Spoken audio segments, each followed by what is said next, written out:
हमारे सनातन धर्म में शेषनाग जी, जिन्हें आदि शेष भी कहते हैं, एक आदिकालीन बहुमुखी सर्पों के राजा हैं, जिनकी ब्रह्मांड के निर्माण और विनाश में एक विशेष भूमिका है। आप सबको हमारा नमस्कार। आपके अपने चैनल ओम गणपति में आपका स्वागत है। अगर आपने अभी तक हमारे चैनल को सब्सक्राइब नहीं किया है तो जल्दी से कर लें और बेल आइकन दबा दें ताकि हमारे हर वीडियो की जानकारी आपको सबसे पहले मिले। शेष का अर्थ होता है अवशिष्ट। वो अनंत भी हैं, जो अंत तक रहते हैं। एक ब्रह्मांड के विनाश और उसके पुनर्निर्माण के बीच जो समय होता है उसे कल्प कहते हैं। इसीलिए शेषनाग जी वो हैं जो तब भी होते हैं जब ब्रह्मांड का कोई अस्तित्व नहीं रह जाता। क्षीर सागर जिसमें संपूर्ण जगत समाया हुआ है, वहाँ श्री हरि विष्णु शेषनाग पर ही शयन करते हैं। माना जाता है इस अलौकिक महासागर में असीमित ब्रह्मांड निर्मित हुए, कितने ही नष्ट हुए और कितने ही इसमें विलीन हो गए। हिंदू धार्मिक ग्रंथों में शेषनाग जी का वर्णन कुछ इस तरह किया गया है। शेषनाग जी को एक नया ब्रह्मांड बनते ही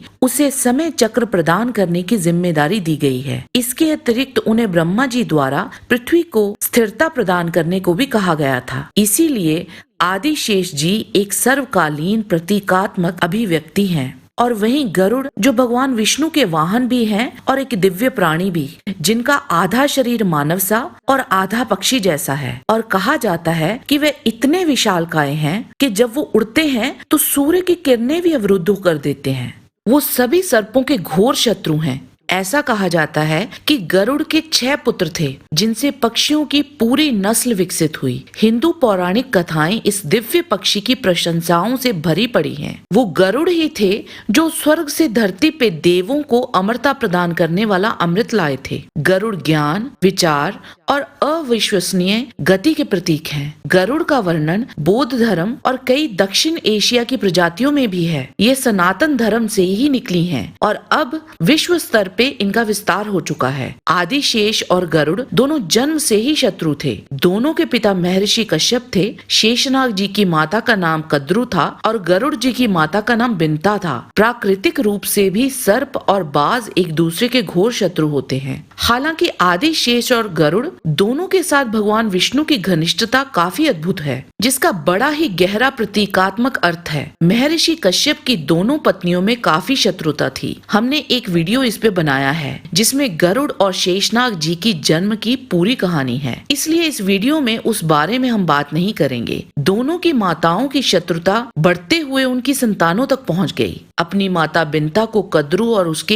1000 नाग पुत्रों के चंगुल से छुड़ाने के लिए वो सर्पों के भक्षक बन गए। तभी ये बात हैरान कर देने वाली है कि भगवान विष्णु एक साथ दोनों के साथ मित्रता करने में कैसे सफल रहे। इन दोनों में शक्तिशाली कौन है, इसमें मतभेद हो सकते हैं। भगवत गीता में श्री कृष्ण कहते हैं वो नागों में श्रेष्ठ आदिशेष हैं और पक्षियों में श्रेष्ठ गरुड़ हैं।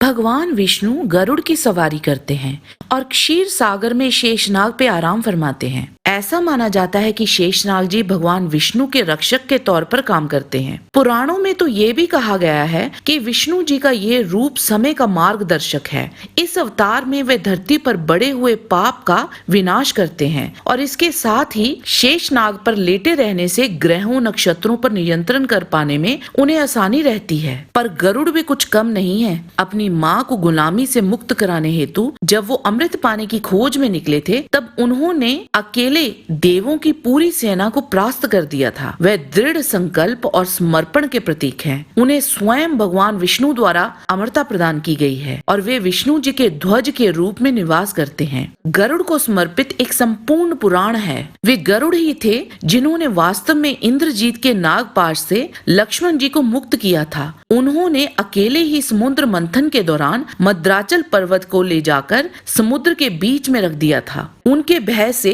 आदिशेष के छोटे भाई नाग वासुकी महासागर में नहीं आ रहे थे। गरुड़ के चले जाने के बाद वासुकी समुद्र मंथन के लिए पहुँचे। आदिशेष और गरुड़ दोनों ने भगवान विष्णु का सानिध्य प्राप्त किया है और समान रूप से महान है। पर एक बार भगवान शिव देवी पार्वती को अवतारों के बारे में समझा रहे थे। तब उन्होंने गरुड़ के बारे में समझाया था कि वो जीवा तत्व हैं, वो जो एक जीवित प्राणी है और किसी विशिष्ट उद्देश्य के लिए ही उनका जीवन समर्पित है। है, जबकि शेष को विष्णु तत्व माना जाता है, वो जो सीधे सर्वोच्च ऊर्जा स्रोत से संबंधित हैं, जिनके अंदर वैसी ही ऊर्जा समाई है। गरुड़ जी वीर थे, इसमें कोई दो राय नहीं है, पर शेषनाग जी ब्रह्मांडों के संरक्षण, निर्माण, विनाश और इन अनंत ब्रह्मांडों को समय के एक ही सूत्र में जोड़ने का कार्य करते हैं। इससे उनकी शक्ति अनंत हो जाती है। आज के वीडियो में बस इतना ही। जाने से पहले लाइक बटन जरूर दबा दीजिए और वीडियो अच्छा लगा है तो शेयर कीजिए। आपसे फिर मिलते हैं एक नए रोचक वीडियो के साथ। तब तक के लिए आप सबको हमारी शुभकामना। नमस्कार।